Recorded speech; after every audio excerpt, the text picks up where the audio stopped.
But we're going to do it in a certain order. You have your names there. There you go. Good morning. Again, we want to welcome everybody here to hear the two remaining candidates for the Georgia State School Board Superintendent. I'm Joe Dindy, and I'm chairman of the Cobb County Republican Party, and we're happy to host this event. It is our desire that this debate will help educate the voters of Cobb and Georgia with the principles upon which you'll govern and mold the minds of our children and grandchildren.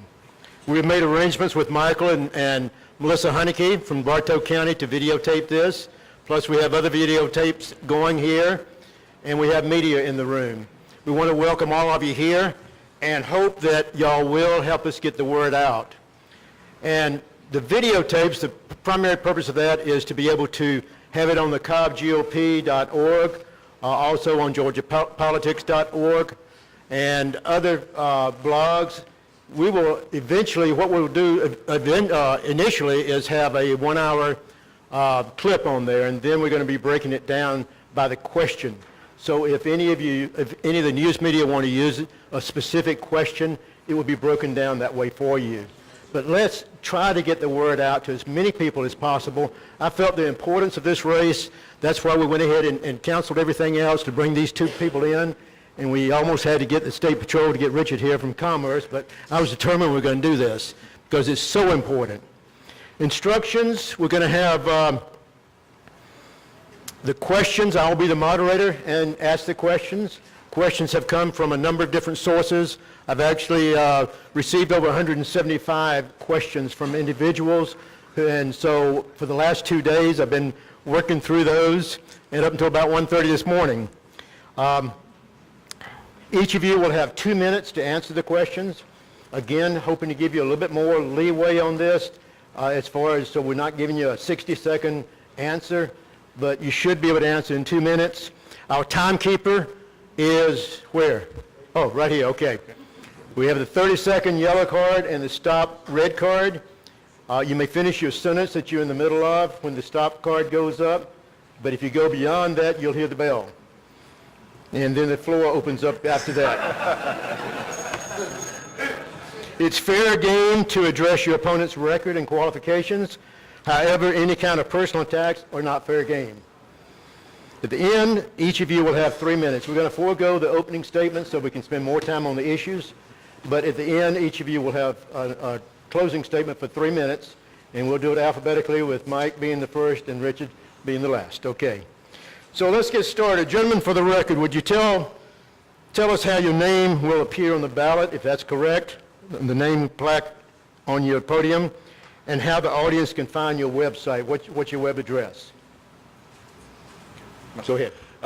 Probably my full name will be Richard Leewoods. It'll be the formal name that I have, but I'll be the last person on the ballot, so that'll be easy. But as far as my website, you can check it out at woodsforsuper.com. We also have a Facebook page as well, so I invite you to join and stop by. Thank you. Right. Thank you for being here today. We appreciate that greatly. I love informed voters. My full name will be Michael, Mike in parentheses, Buck on the ballot. My website is buckforsuperintendent.com. Please go to the website. You can find out all about my character credentials, my platform, and my stand on those issues. Mike, you'll answer this first question then. Please describe your educational training and experience that makes you qualified to be Georgia's next state school superintendent. Oh, I love this question. I am a career educator. 31 years in the field, every level. I was a pre-K director. I have done elementary principalship. I've done high school principalship. Imagine living through 7 years as a high school principal with the last name Buck. Think about what I read about myself on occasion. I've been a central office employee. I was an assistant superintendent of city schools before I moved to the State Department of Education, where I've been the chief academic officer for the past 3.5 years. My training, I am a tri-dog. I hope that doesn't offend anybody, but go Dogs. I got my bachelor's degree, my master's degree, and my doctorate from the University of Georgia. I got my educational specialist degree from Augusta State University. It was Augusta College. That's where I began my career. I wanted to be a Division I caliber athlete, but I wasn't.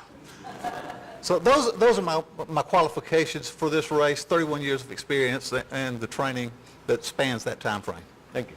Richard? Okay, again, initially when I got into education, I had my undergraduate degree from Kennesaw State. Somebody mentioned, I think, Sprayberry. That was actually my first student teaching experience here up in this area. But eventually settled down into Irwin County in the southern part of the state, where I worked for 22 years. 14 years in the classroom as a high school social studies teacher, coach of various sports, teacher of the year, received awards for teaching experience and activities and technology as far as usage in the classroom. 8 years was spent in the area of administration, working as assistant principal, K-5 curriculum director, hospital homeschool, and hospital homebound and homeschool system director, pre-K principal, middle school, high school principal or alternative school principal as well, over testing, transportation, a host of things. If you suffer from insomnia, please go to my website. You can see the whole thing that's there with that. But it is something that, more importantly, it was 22 years at the school level. So each day I dealt with our parents, I dealt with our kids, I dealt, with the community at large and the teachers, and all the things we talk about today. These are things that I have firsthand experience in administering and seeing what the impact was at the local level. Thank you. Thank you. I tell you what, if we hold our applause, we'll get a lot more questions in. Appreciate that, though. But I like applause. Applause is good, but we'll hold it to the end. Richard, you'd be the first one to answer this question. There seems to be quite a bit of confusion on the specific roles of the state school superintendent, the State Board of Education, the Georgia legislature, and the governor, and how these entities interact. Would you first tell us what you think are the primary roles of the state school superintendent? In other words, give us a job description of the office that you're seeking. And second, how you as state school superintendent would interact with the governor's office, the legislature, and the state school board. As far as the nature of the office itself, again, it's an elected constitutional office, and so that means I have to follow the Constitution of Georgia. One of the things we look at in Article 8 of the Constitution specifically it kind of spills out the role of education in Georgia, and again, that is highly localized. And so for me, as an individual, I'm not here to tell local schools how to run their school system, but to help them run the school system and make sure that you have the supplies, the personnel, and everything needed to properly and adequately educate, your children across the board. And so that is my commitment, across the state. Now, working with that means I do have to work with an appointed board. The state school board is appointed by the governor. I cannot go in and just arbitrarily start making policy. I cannot go, as your next state school superintendent, change laws. That requires working together with individuals. Now, as an individual, that, kind of sets up the second part of the question. It is my commitment to work with each and every one. Whether it be the governor, the school board, the legislature, and again, I've already started that process. Again, I think it is a process that needs to be done early on, reaching out to these individuals, letting them know that I am an individual who will work together, because first and foremost is our children, and that is a vested interest that all of us have, and that has to be the focus. And we can work through the weeds and kind of get through some of the policy, but let's make sure that we do focus on what is absolutely necessary to make sure that our kids have the education they do. I am committed to do that, but also I'm committed as this individual that I represent you. And one of the important things is being your voice up there underneath the Golden Dome, to express your wishes and to make sure that your voice is being heard to all, because this one office focuses on education, and that is my commitment to you as your next state school superintendent. Thank you. Mike, same question. Thank you. And I will give you my response from the heart, and then I'll give you the technical response for the job description. I view the state school superintendent as the chief champion for our children, their parents, the educators out there, and our communities. Now, the role of the state school superintendent is to make recommendations to the State Board of Education for policy, procedure, guidelines. That is the chief responsibility of the state school superintendent, is to bring wisdom, guidance, expertise to the state board so that they can implement policy. I want to make sure that we get the best advice to our state board members. We get the resources out to our local districts that they need to do the job best. You will not change educational outcomes from the State Department of Education alone. It is the point of the spear. It's the grassroots. It's the classroom teacher. Those teachers need our support. They need our resources. They need a vision for moving forward. The state school superintendent has to be that champion, has to guide that process, has to be a cheerleader for public education across the state. I have to build bridges with the governor's office, with the legislature, with the State Board of Education. We have to work together. You can't do it as a CEO and not have everybody else at the table. If we don't get the home, the school, and the community working together, we will never be as good as we could be. If we don't get the state school superintendent, the State Board of Education, the governor's office, and the legislature on the same sheet of music, we will not make the progress we need to do. I will build those bridges. Thank you. The next question goes to Mike. Goes to both of you, but Mike, you'll be the first one to answer. It was announced on Thursday that the Department of Education signed a 5-year contract with McGraw-Hill to develop new tests based on Common Core standards. First, in a time where school systems are still having furlough days and haven't seen raises in years, do you think it was a good idea to spend millions of dollars on the new testing system, the Georgia Measures of Academic Progress, or GMAP for short, with McGraw-Hill? And second part of the question, do you think it was right and fair for the outgoing state school superintendent to overlook the ongoing debate on the acceptance of Common Core in Georgia and commit our state to Common Core assessments for 5 years? Or do you think he should have deferred that decision to the new superintendent who will take office in 6 months? And there's a third part to the question. Why do you think Superintendent Barge did this? I have to go first on that question. First question, we had to move forward with a testing program. I believe my philosophy on testing is less and more, but there are certain guidelines that we have to adhere to. We have got to raise the level of achievement, and we've got to raise the level of accountability across the state, and we have to prove that we've got a return on investment to our taxpayers. We've got to raise the level of rigor in these tests, and these tests have to pass outside external forces looking at the rigor of the test. So we had to move forward with that. The old testing program was outdated. We had to move forward. We've got to have assessments that more closely align with what our students will have to take on the SAT and the ACT as they move forward. We could not really delay that decision. We have to produce these tests. It is a time-consuming process to do it and do it well with input from our stakeholders. You can't just flip a switch and make that happen. So timing was very important. Should Dr. Barge have made the decision at that time frame? The reality of the situation is we had to move forward with this testing protocol in order to have it ready to meet the guidelines that we are faced with. We have to meet federal guidelines, and I know that's a hot topic, but we get $1 billion a year in annual dollars for our most needy children. Our special needs students, we have to provide for them. For our Title I students that are coming from homes where they don't have the support they need, if we don't have a good system in place, we can't turn back $1 billion every year and expect our districts to be able to do what they need to do to help those young people. Richard, same questions. In regard to the test itself, I thoroughly reject the notion that we had to do this. You know, one of the things we look at is that for us as the state of Georgia, constitutionally speaking, we have the constitutional right to dictate what goes on in our state.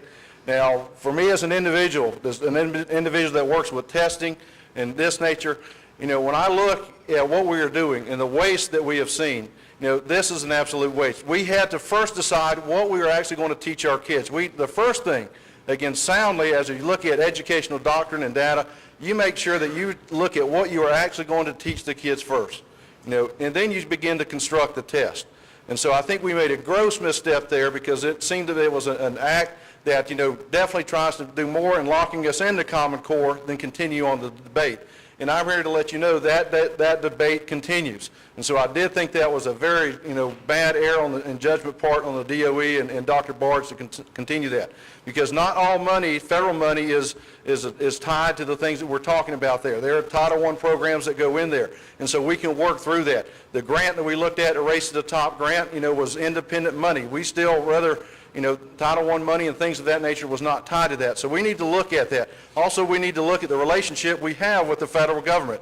And that's why I suppose we do a complete audit across the state to see what is the funding that we actually are responsible for, and to make sure that, we are getting the bang for the buck. We may actually be spending a lot more money across the state than we actually need to, and from what we're getting from the federal government. So we have to look at do some things that are smart, because this takes us down a path, and we're looking at our kids. Remember, the one thing we talk about is the test, the test, the test. And I can tell you as an individual who's coming out of No Child Left Behind with the CRCT and things of that nature, we need to go back and refocus this about the kids, the kids, the kids. And that's where our judgment and that's where our decisions need to be made and focused on. And that's my commitment as your next state school superintendent. Thank you, Richard. First, you're the first one to answer this next one.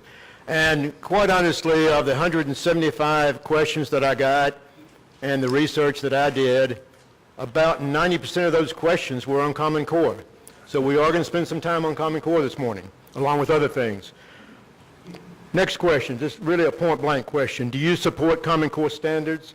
And why do you think Common Core standards are so important? Richard? 2010, when I was a candidate for the same office, I opposed the Race to the Top grant. And that's where Common Core was embedded, for Georgia. I oppose it still. That is something that I have been very adamant about. And I think the only good that I can say that has come out of Common Core and the standards themselves, it has gotten people engaged, and that's what we need. We are having people that are informed. We in education have always said that we want, the community involved. Well, I can tell you across the state, the community is involved on this issue. And so it is my commitment to make sure that we have the best. Now, when you look at, from a constitutional standpoint, what we did was incorrect, because Article 1, Section 8 of the Constitution, ensures us that we as a state control education and not the federal government. And first and foremost, we must adhere, and we as Republicans and conservatives must make sure that we stand on the Constitution. If we cannot get that right, we can't get anything right. I'll be honest with that, and that's my deep feelings with that. Academically, as you look at the standards themselves, we know that they are inferior to the Georgia performance standards, even though some would say that they are closely reliant, but they have been scored. But even with that, if you say they are closely reliant, the Georgia performance standards were ranked 6th in the nation.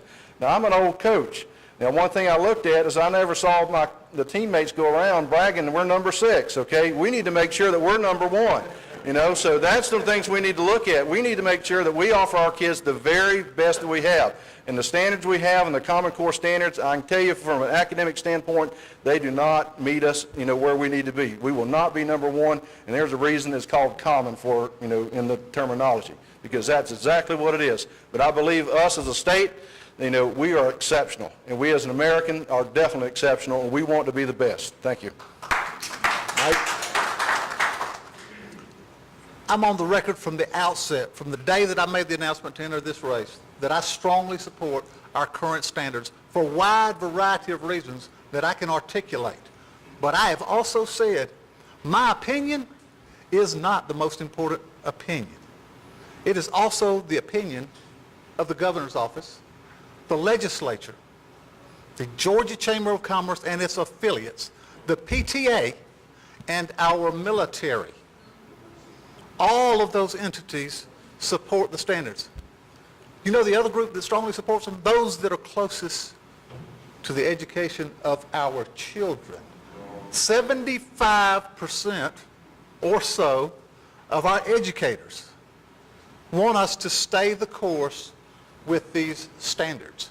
We are roughly into the 3rd year of implementation, 2 years with the standards being taught in the classroom, 3 years if you talk about how we had to roll it out.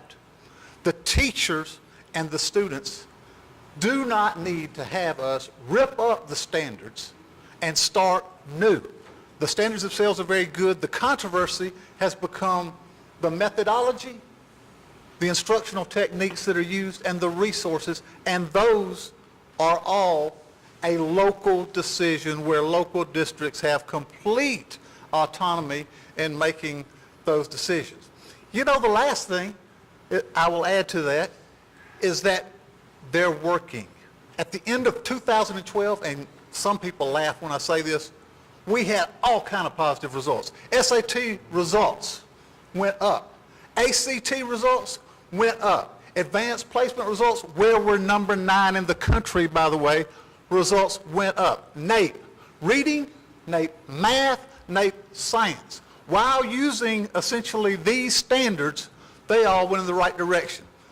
One state in the country went up in all of those metrics. That state was Georgia, using those standards. Okay, the next question goes to Mike first. And, I gave the candidates rules. I'm going to give the audience rules too. No side comments that we can hear up here, okay? No, that's being very discourteous to the gentlemen that are here. Okay, next question. The Common Core standards were created from evidence-based research. What specific evidence-based research was used to create these standards? And we start with Mike. Well, on the math side, the National Council of Teachers of Mathematics were at the table with each of these things. The Governors Association drove a lot of the development of the Common Core standards, and they got experts from a wide variety of venues, a wide variety of states, and they benchmarked these standards against what it's looking like internationally. Because as you all know, we haven't been shaking out so well on those international assessments, and part of that is because we haven't expected as much of our young people. So those entities came together, gathered input in each of the states. This is another thing that gets lost in the shuffle.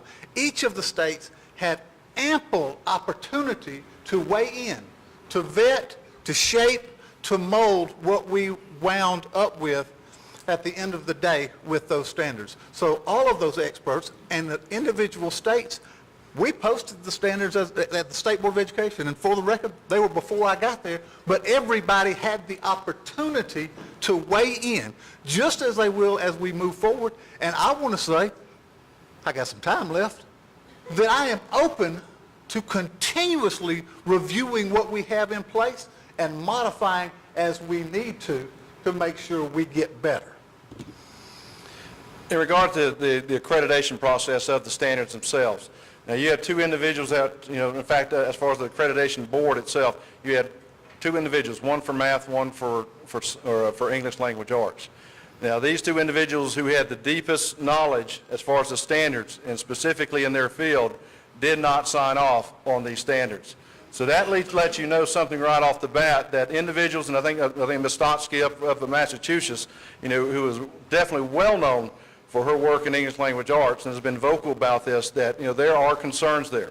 I think one of my opponents, Dr. Bacchial, did some research on the math, and again for Senator Ligon. So we are looking at that these standards we knew were somewhat valid, or not really valid across the board. Now, in the regard to being international benchmark, these standards have not been benchmarked, okay? There's nothing that we have as far as any data research. Initially, the individuals who were behind Common Core came out and said, yes, they're benchmarked, but they pulled back from that statement because they know that it was an incorrect statement itself. So what we're looking at is that, these are, the standards themselves that have not been tested. They have not been proven. We have no idea. A lot of the work, when you look across the board at the past, and especially some of this recent testing, whether it's 2010, 2012, well, our students, they grew up under Georgia performance standards.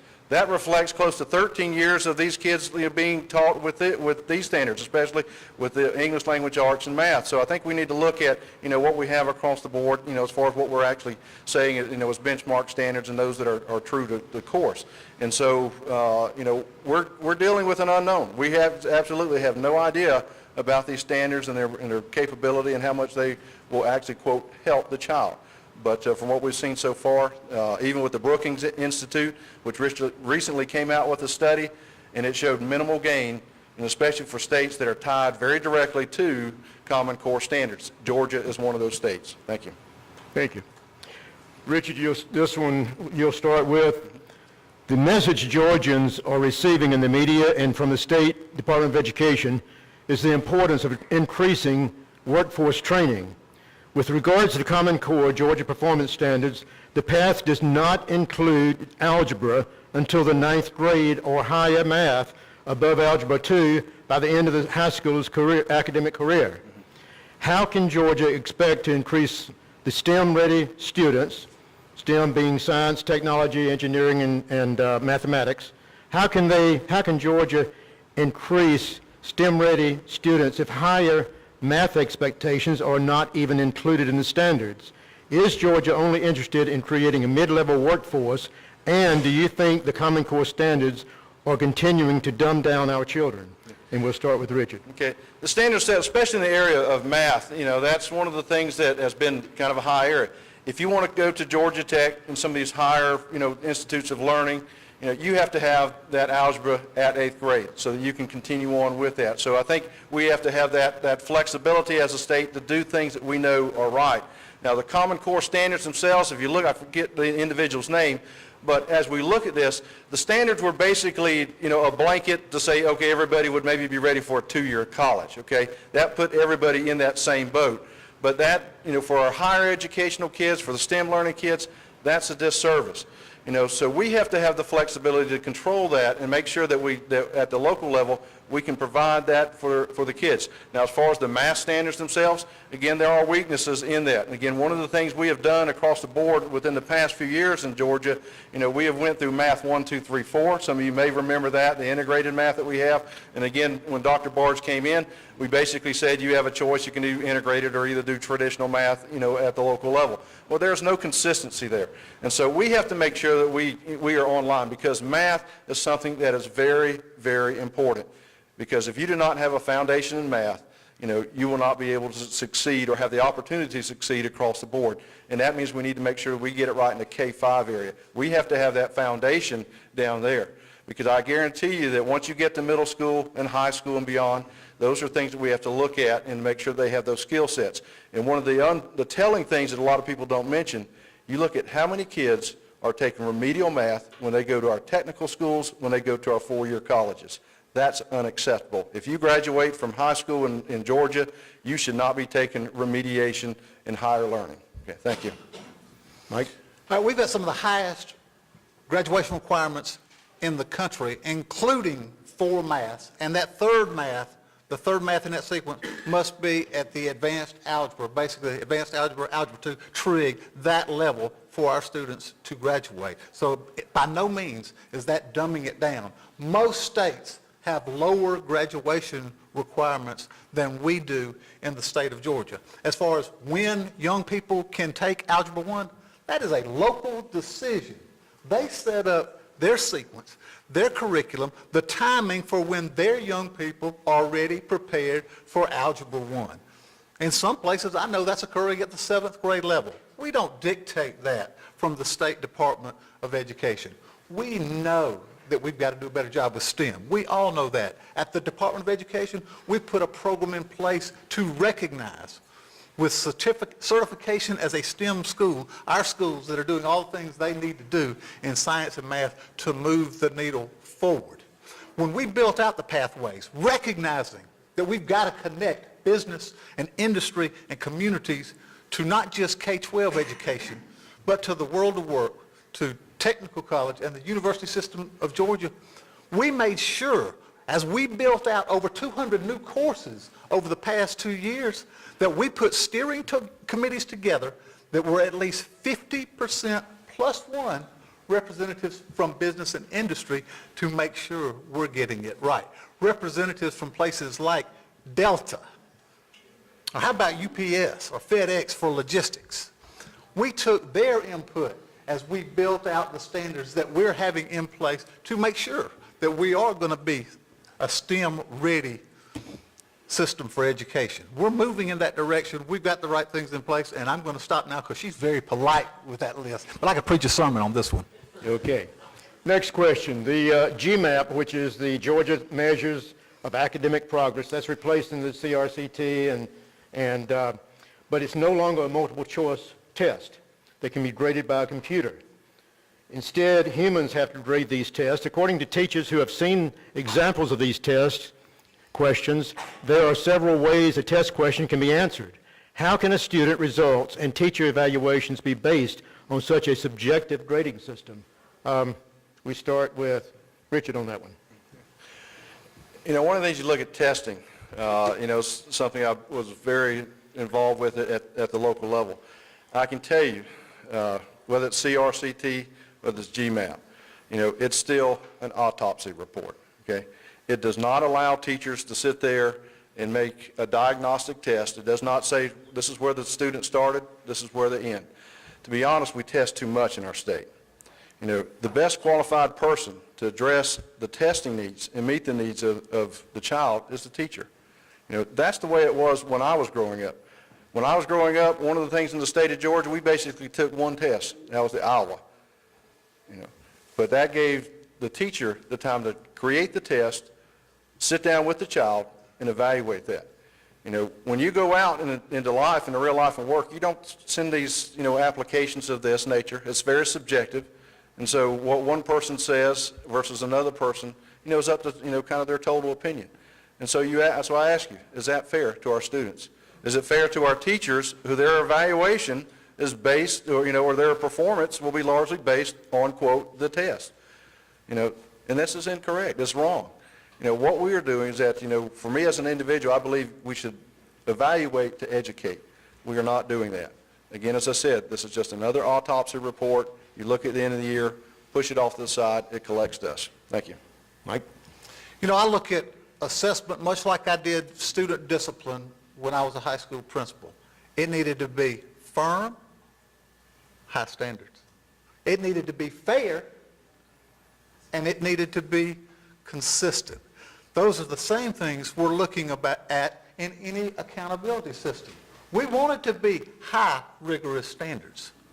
We want it to be fair to all involved, our teachers, our administrators, our superintendents, our communities, and we want it to be consistent. Yes, the format has changed. It has been changed in order to increase the rigor, to make sure that our students are prepared for those assessments at the end of the road that most parents want their kids to take to get into the schools, the SAT, the ACT. Those are aligned to the standards. These assessments are more consistent with what our young people will have to take at the end of the day. We need for them to get the experience and the training in the classrooms to perform well. We want our young people to be on a level playing field across this country, but not just across the country, across the world. So you've got to go into great depth to make sure you've got a fair, consistent process to evaluate how our boys and girls are doing. There's a real rigorous process, and I could really put you to sleep with the technical advisory committees that we have to use to examine each test item and the testing protocol. We have to vet those very thoroughly, and we use people from the field to help us develop the items, vet the items, and make sure they are, in fact, fair. Let me back up a little bit on that same question then. Do you both agree that it's subjective, the grading system on these tests? Oh, open-ended, yes, sir. Open-ended? Yeah, open, yeah. I mean, it's the only way you can evaluate it. I mean, you may have a rubric, but it's still, human graded and human subjection to it. You agree, Mike? There's what's called inter-rater reliability, and again, that's a concept where we make sure we train and we check to make sure that the ratings that are given by the teachers, by the evaluators, are consistent. But I'm not naive enough to believe that there is no subjectivity in that. We do our dead level best to eliminate that, but subjectivity does, in fact, enter into some of that despite our best efforts. Next question. Mike, you'll start this one. According to data on the State Department of Education website, the latest school year for which assessment results of the CRCT are posted is 2010-2011. In that data, it shows 15,385 fourth graders who failed the reading test. First, do you agree that a reading deficiency is a major contributing factor to a child dropping out of school? And secondly, do you think we should be placing more emphasis on mastering reading skills in the lower grades and less time on writing skills and social studies? And we'll start with Mike. Reading is absolutely the critical skill that all of our young people have to have. We've got to teach them to read so that they can read to learn. So yes, we've got to emphasize that very early on. There are lots of programs out there that can help us do a better job. We've got to get our young people up to grade level reading. no later than the end of third grade, and that's why we have built in those reading levels into our CCRPI, where we are now looking at whether boys and girls are on the appropriate grade level, not just at the end of third grade, but through their elementary, middle, and high school years, because there's always been a push around third grade. But just getting our young people to the right reading level does not ensure that you keep them on the right reading level. So we have to intervene early. There was a research study out there that talks about how many millions of words our underprivileged children come to school with. It's like a $30 million word deficit in their early learning years before they ever get to to the elementary schools. We've got to make up that gap. There are programs we can put in place to level the playing field with those young people, and I believe in reading across the curriculum. Most of the boys and girls we lose at the high school level, we don't lose due to a lack of aptitude.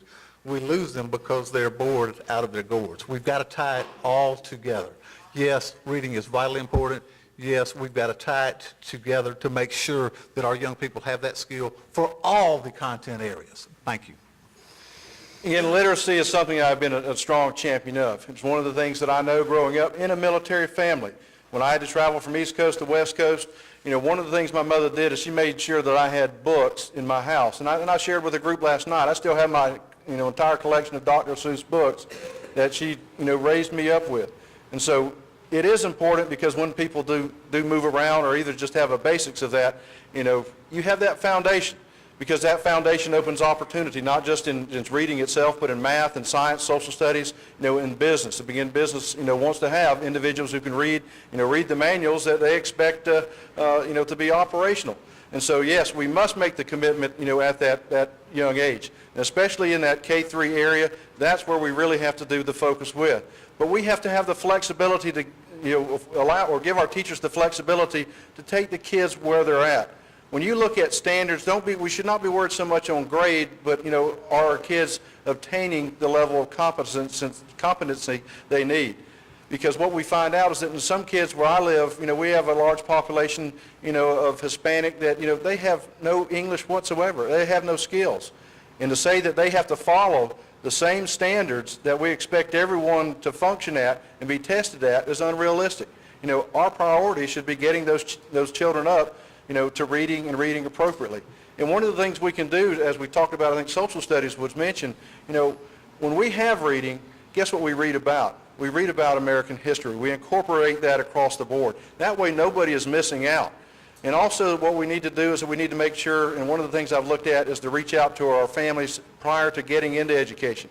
I've looked at, partnering with Dr. Ben Carlson. Some of you may know he has a reading foundation. We have something called the First Foundation, which is, very active in Georgia. And they are working to put books in the hands of parents prior to our kids getting in there, using our public libraries to do what we used to do well in making sure that our kids are exposed to reading. Thank you. Richard, you be the first one on this one. Over the past several years, teachers, administrators, and parents have said that we test our students too much. It's been said that GMAT will be given more than once a year and on computers, so students will be testing while other students have classroom instruction in the same room. Due to how many computers are available in each school, it would take weeks to administer these tests. I think 3 weeks is the amount of time, if I'm not mistaken, that's being allotted. The GMAP is not the only testing administered at the grade levels each year. What is the benefit to our students to test them so much? Well, if you want your kids to fill out A, B, C, D, or take tests, then that's the only benefit that we really have. Because if you look at what is the information that we can gather that will say that our kids are where they are and what can our teachers do to improve them. You look at testing, and again, I came out of the CRCT, and again with the GMAPs, you're looking at primarily it is given towards the end of the year. And depending when your school system would administer that particular test, and again, going back to the CRCT, we're using the same type of format. Typically, a school system would lose anywhere from 4 to 6 weeks of instructional time, depending when they give that test. So that's something you have to look at. Remember, our standards are designed to be taught the full 180 days. So when we give that test, could potentially mean that we are actually cutting into that. Also, remember, we're talking about the test. Teachers know that this test will have, a one-to-one correlation on their evaluation. So guess what? They're going to be focused on teaching the test and test prep. So how many days, how many weeks will we, again, put on the front side of that we will allocate to test prep instead of instructional time? So those are things we have to really, really look at as far as the testing itself. Again, I submit to you that we test way too much, as I've previously said. We need to look at making sure that, yes, we perhaps have some benchmarks, but we have tests that are already there. We can use the NAEP. We could use the Iowa. Those are benchmarked. Those are things that we do not have to create. Now, I can tell you that the new stuff that's rolling out, they are not benchmarked. We have no idea what's going to happen. Even the DOE, when they came out, they said we could see lower test scores next year when we start to roll it out. I will tell you this, you will see low test scores next year when they roll out. It takes several years, for testing to get, up to where we are. So, we're, again, treading unknown water with this, but it is going down the same path that we've seen on, with the CRCT. If I was king for a day and I could change some of the model of assessment, I would like to see gateway year testing. I would like to see more formative assessment to guide instructional practice than I would what we're doing currently. But the game we're in, our public expects accountability measures. We need accountability measures to ensure that what we're doing is working. As far as testing window, I'm a fan of as broad a flexibility as we can possibly offer the local districts. You've got to set up a time frame that allows them the flexibility to do what they want to do. That testing window is different for Savannah, Chatham area where I was recently, and tourism is huge. It's different for North Georgia. So we need to provide as much flexibility as we can for the assessments to occur, allow us to get the results back in, and then for the districts to be able to make those decisions on whether the young people move forward or not, what kind of remediation we need to provide. All of it should be designed to enhance student achievement, and that gets lost in the shuffle. But if you don't have some metrics, some measure, how do you know whether you are doing the right things? How do you know if it's working? So we've got to do a better job of that. I have a great fear of penalizing our kids who haven't had the opportunity to gain the expertise on keyboarding. I don't want the test to be assessments of keyboarding skills. I want them to be assessments based on content knowledge. So we've got to do a better job of providing the infrastructure our districts needs to do this assessment in a timely manner. Thank you. Mike, you just brought up something about keyboarding. It made me think about this. Most children today are accustomed to the touch screen. Phones, iPads, everything's touch screen. These from age 6 months up, probably. But anyway, these tests are administered on the keyboard, as we're talking about. When are they taught keyboarding? To be efficient at keyboarding so they can be efficient on a test. Again, that's a local decision on what they do with computer labs, computer training with their children. It varies greatly from state to state. We don't mandate keyboarding instruction at a particular grade level. We leave that decision up to the local districts. One, they've got to know if they've got the expertise, the lab space to do it, and when, and also when it's been most effective, and whether they've got the instructor that can do a good job for that. But I do know that we've got to get better at that so that we're not freaking the kids out the first time they do something online is when they've got an assessment. We've got to prepare them for that process well in advance. Richard, what are your thoughts on that? Well, I think with technology, it's a wonderful tool, but it's just a platform. One of the things we look at that within Irwin County, most of our kids, we started keyboarding about 3rd grade, so we had a little bit of, experience with that. But, one of the things we look at is some of the research that's coming out is the, does reading, on the computer, does that actually lower test scores or your ability there? And so I think that's a concern there, that when we look at that, what are we expecting our kids, to do? Will it hurt their performance? Also, one of the things, somebody that I love technology, but technology costs money, okay? The state is expecting all the states or all of our schools to go online, and my question is, who's going to pay for it? Technology has to be updated.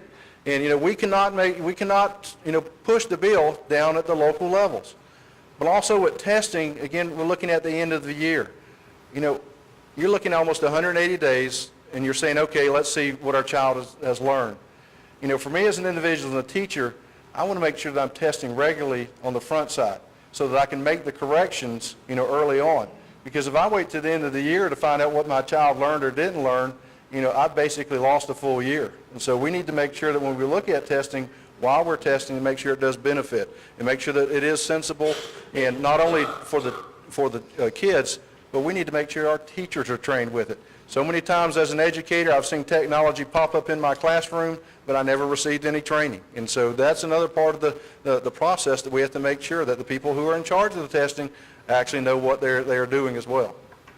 Mike, you'll be first on this one. State funding for all school districts in Georgia is based on what is called the QBE formula, and is considered by many to be totally outdated. How can you tell us in layman's terms what QBE formula is, and how you would advocate for it to be changed? Yes, sir. The QBE formula is a setup where you are receiving funds at the local district based on the type of student you got and by segments in the day where they are being served. A special needs student, you will draw more funds for each segment that student is being served in special ed, recognizing that you're going to have smaller class sizes for that group. It's based basically upon a traditional 25-student classroom in a general content area. The formula itself was a piece of art when it was devised, but it has not been updated in quite some time. We don't give nearly enough dollars for instructional resources, for textbooks, that type of thing. It doesn't pay nearly enough for what you have to pay substitute teachers. So that part is dated and needs to be updated, but the reality of the situation is we got to determine how much money we've got to fund education and work from that number. We don't need another study committee to come up with what we need to do, but then it requires more money and we don't do it. We need to have a fair assessment of the money available, and let's work backwards from that to find a fair, equitable method to distribute those funds. I'm a big fan of flexibility. I think those districts that are hitting it out of the park, we ought to give almost total flexibility with the dollars we give them. The districts that are not doing as well, we need to take a little bit of that autonomy away and work with them to make sure that we're providing and meeting the needs of our students. So we've got to do those kinds of things. We got to quit looking at education as an expense. We got to start looking at it as an investment, because a good educational system is the driver for economic growth and development in any state. With QBE, again, with the formula funding, it was actually established in 1985. So I guess it was maybe a plan. I think the Democrats were in control back then, so we got what we got, based on that. But miraculously, since 1985, it's never been fully funded. That's one of the things we look at, and that, we have to make sure that we are adequately funding education, because it is a constitutional responsibility. But also that means that for me as an individual who worked with funding and worked with determining class size, which came down from QBE, I can tell you that many of our school systems, when they looked at the QBE formula, they were trying to maximize the number, the amount of money that they received. They did not look at it wasn't the benefit of the child. And I can tell you that some things that we were doing, especially with high needs kids, we were grouping kids in larger class sizes than they actually needed to be grouped, because it was determined by that formula. So it was like, how much money can we possibly get, but not taking into account, is it the best thing that we can do for our kids? And so that's where we need to look at our funding formula. Now, one of the things I've always been a strong proponent of, is something more of a block grant type, initiative. And that way that we give the local, you at the local level, the money, and let you devise or take that pool and build the educational system that best meets the needs of your kids. Don't be so restrictive with that. One of the things we've looked at, with education, is that there's a lot of restriction on funding and how we can spend. We need to have flexibility with that so that we can meet those needs across the board. And I think, part of that process, begins by doing a complete audit of the Department of Education. looking how we can save money, looking at it, are we over-regulated, so that we can free up some of that money so that you can be more efficient and meet the needs of your kids at the local level. Thank you. Thank you. But this is just a quick answer from both of you. Do either one of you know how many people are directly employed with the Department of Education, Georgia Department of Education, and how many were directly employed under Secretary Kathy Cox? Do either one of you know? I don't know how many were employed under Kathy Cox. That was before my time. Right now, that number is around 900 employees, but over 300 of those are in our state schools. Okay. And again, the figures that I had previously heard, ranged around the number of 800. And again, part of that is how many people are actually dealing with or looking to have a job that administers federal programs. So, some of that, maybe crossover with the federal government and their responsibilities. We're going to have a series of questions where we have 1 minute instead of 2. What steps would you take to reduce bureaucratic layers and costs within the DOE? And we start with, who started that one? Mike? Richard, you started this one. I'll go. It'll be fine. Again, as I've looked at that, I think we do need to have a full audit of the Department of Education. And that means from a regulatory standpoint, it means personnel as well, so that we can look at, peeling back the onion and see, where are our cost overruns? What are some things that we can look at? I think looking how we attack the budget itself, doing some business practices with that to see, hey, can we make those adjustments across the board and save and reduce personnel that's not necessary? Those are the things that what we can control, and doing a complete audit across the board, is what we need to focus on. But I would encourage local school boards to do that as well, because what you have found out with the government, that it tends to grow, it never shrinks. But so that's why that each year we need to start with a zero-based budgeting attack on that, but also annually review our personnel to make sure we stay current and not let the system just grow out of control. Right? This is not something I have to think about and come up with a plan. I'm involved with that process every year when we make our strategic plan and talk about how we're going to allocate resources. But there's a fallacy out there, and you need to hear me loud and clear. We are not a top-heavy, administrative-laden organization. When I got there 3.5 years ago, I believed some of that because I was from the district level. I knew we had math issues. I was going to fix them. I got to the DOE. I got a new job and a new title. I'm going to find my math department. I'm going to fix these issues. You know what my math department was? One person, and she is awesome, just like the rest of our program specialists. But I had one. Most districts have an academic coach in math, and just math, at each high school, plus all of the math teachers. I had one at the department to be the expert, K-12. That is ludicrous to think that person could do everything that needs to be done, and that's just one content area. We took a 25% cut in our central office budget this past year. I had to send good people home because we didn't have the funding to do what we need to do for boys and girls. All right, just yes or no. Did you vote for the charter school amendment that passed overwhelmingly in 2010? Richard? No, I did not. Mike? The charter school amendment of 2010, no. Okay.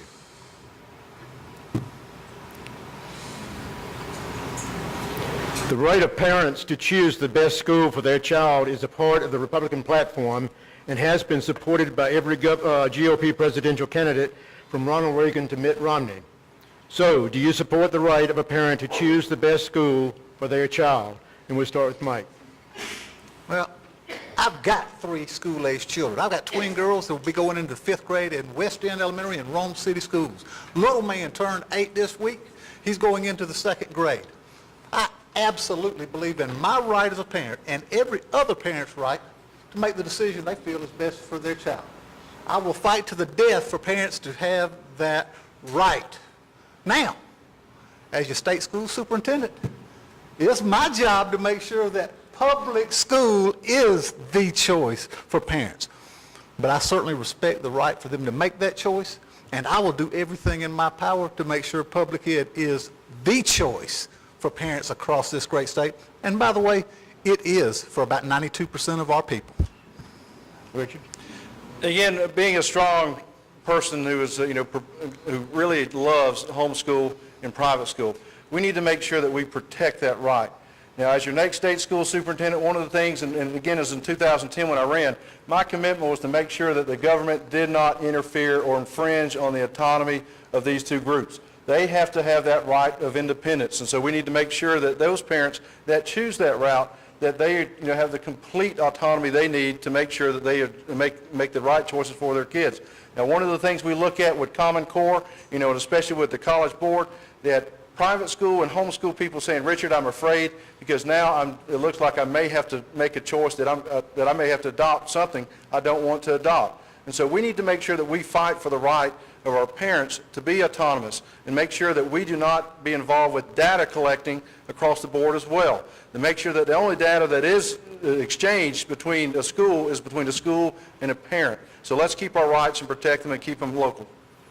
Going back to the charter school amendment that you both said that you did not vote for it, in 60 seconds, would you tell us why you did not vote for it? Mike? Oh, Richard. Okay. Again, for myself, it was more of a constitutional, concern that I had with that, because as I look at this, that, it created another appointed board instead of an elected board. And that was something that we already had, an appointed, state school board to do that. We looked at expanding government, creating things that, that took away local control in our, Constitution. And again, the route that the state, state Supreme Court fell, is what I, believed in. And so my issues were not so much against charter schools, which I love charter school and I love charter school concept.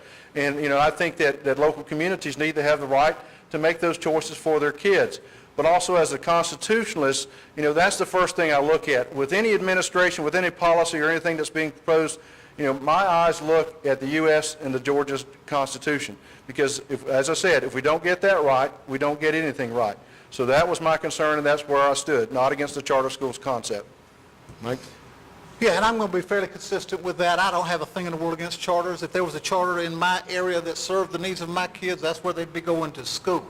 But I'm not a big fan of creating another bureaucracy to do what two other entities can already do. And I certainly am not in favor of spending another $1.5 million, $2 million, whatever it might be, the final price tag on that, when we haven't fully funded education. We haven't fully funded public education in quite some time, and 2/3 of our districts operated at less than 180 days in the past calendar year. Until we fully fund what we got, I don't see the need to create another entity and spend dollars that rightfully belong in the local school districts educating our children. How do you feel about zero tolerance in our schools, and how do you plan to work with the legislature in allowing common sense to prevail again in our schools? Mike? Zero tolerance on anything is a dangerous, slippery slope. Every circumstance is a little different. I am all for safe schools. I want safety in every school, but you've got to have some administrative discretion and some common sense in how you deal with different issues, different children. You've got to be weigh in past performance. You've got to weigh into intent. There's a big difference between the first grader with a Tweety Bird, little bitty tiny penknife that she got at Disney World, and a 12th grader who's mad at another teacher or student who brings in a butcher knife. Those are two different cases. A zero tolerance would have you doing the same thing for both of those kids. I think we can all agree that's a bad road to travel down. Richard? Well, again, as an individual who's personally had to deal with this, zero tolerance, is something that, we need to just kind of throw out. Let the adults do it on a one-to-one basis, because each situation is different. There are times where we look at with our kids, and again, even down in Irwin County, we had a kid who knew that he had his knife, had accidentally just put it in his pocket, but brought it to the administration, and they reported the child. They followed, quote, zero tolerance. Now you tell me, the kid who was doing the right thing, did not want to get in trouble, gets in trouble. And that's not common sense, and that's not right. Because there are times that we as administrators need to just sit back and look at, and we need to evaluate our laws. And that's part of that audit process that we need to look at and make sure we put the right things and, and do the smart things. Because, education's not hard, but a lot of times we make it hard. And I'll just kind of close, when I was growing up and starting my life, we had kids bringing deer rifles to school and we never thought anything about it. So, you can take that for what it's worth. Okay, just for everybody to know, we're getting close to that 1 hour mark. I have two more quick questions for 1 minute answers each, and then we'll go to a 2-minute closing statement.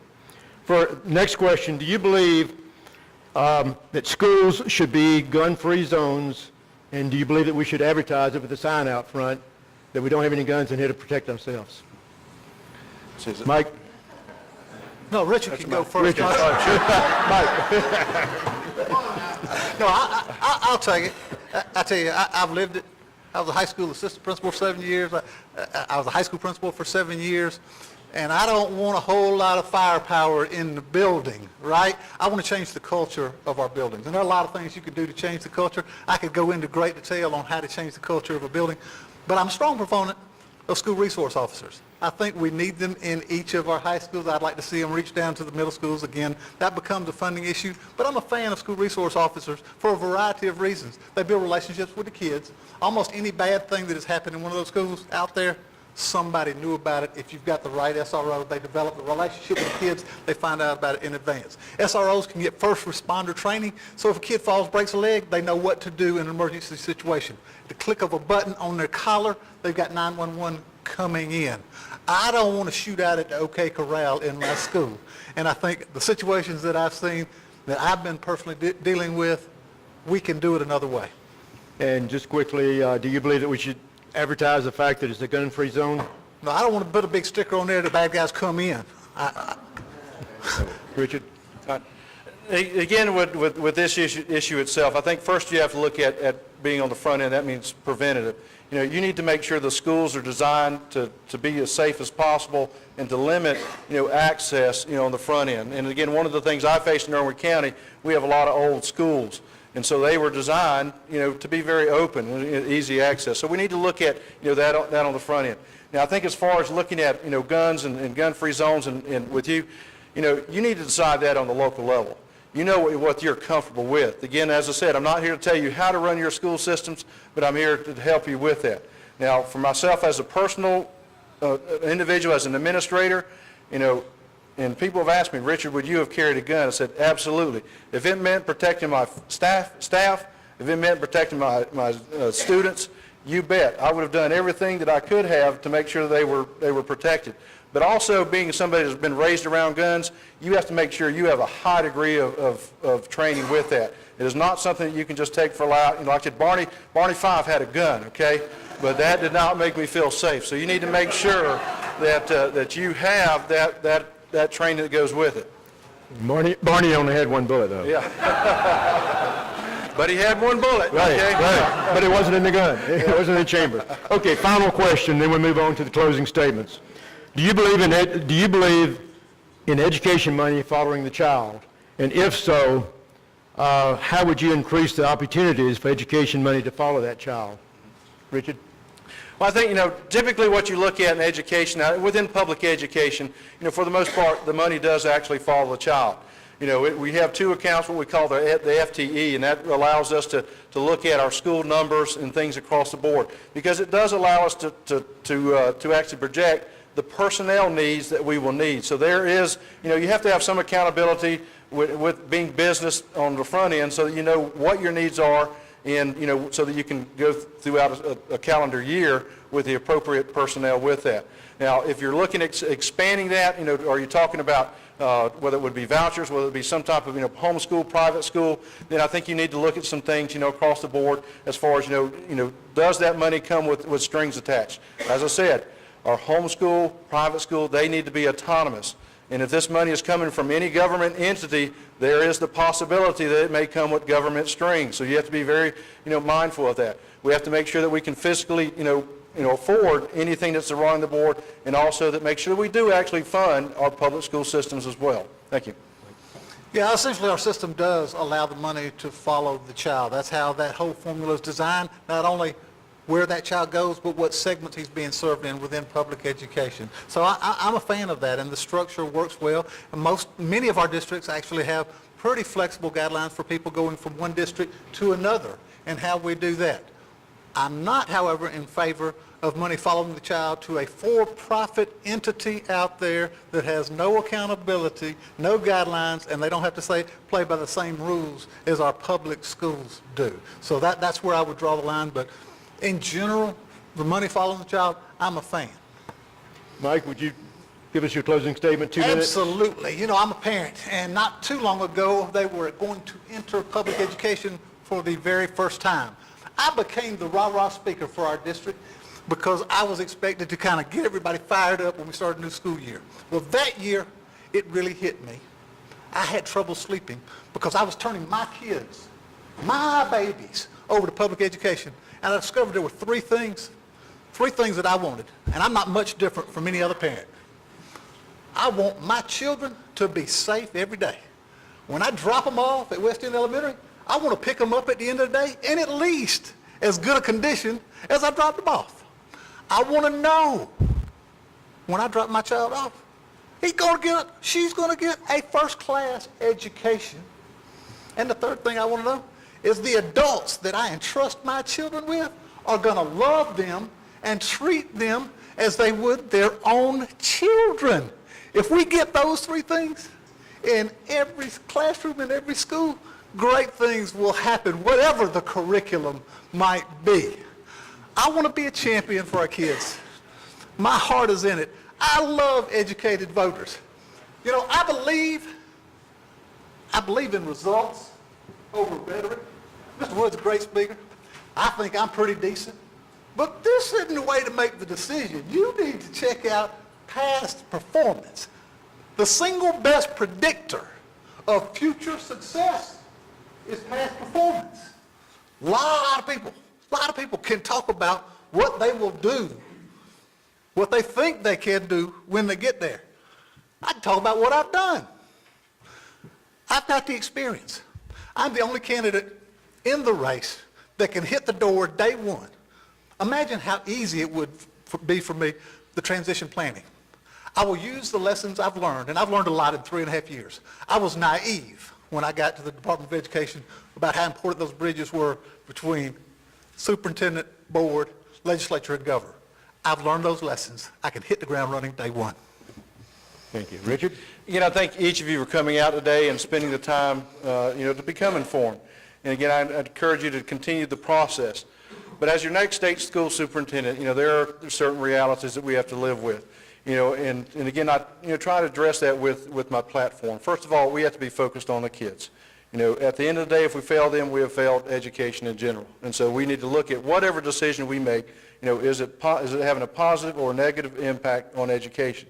And so that's my commitment, as a former classroom teacher and as an administrator, that I will do that and do that with vigor and make sure that we do have that. And that means, expanding their opportunities of choice, giving them, various diploma selection choice. So whether it's technical, vocational, STEM or whatever, or general diploma, that they have that. They receive a good rounded education that gives them opportunity. Because as I've shared, with other groups, I want the Georgia diploma to mean something. Not just something you hang on the wall, but it gives them opportunity to continue their education.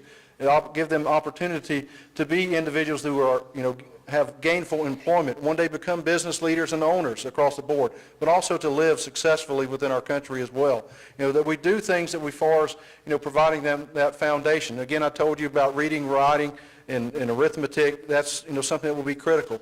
But also teaching them about the greatness of our country. We have to make sure that they understand the exceptionalism of America. That we look at our history, we look at our Constitution, we look at the Founding Fathers, and make sure that is there. Make sure that information also, gives them a strong personal finance, awareness, so they can succeed in the marketplace and know how to balance a budget. It is something I am passionate about, but in all reality, I cannot do this by myself. I need your help, and that's why I am here, because once I take office, I will not be somebody you see once every 4 years. We have to communicate, because as an elected official, I represent you and each and every individual of Georgia. And that's my commitment, to make sure that we provide our kids the very best education possible so that we lead the nation. Georgia will be number one. As I said before, number 6 doesn't count. Number 1 is what our goal is. Thank you. Let's give both of them a round of applause.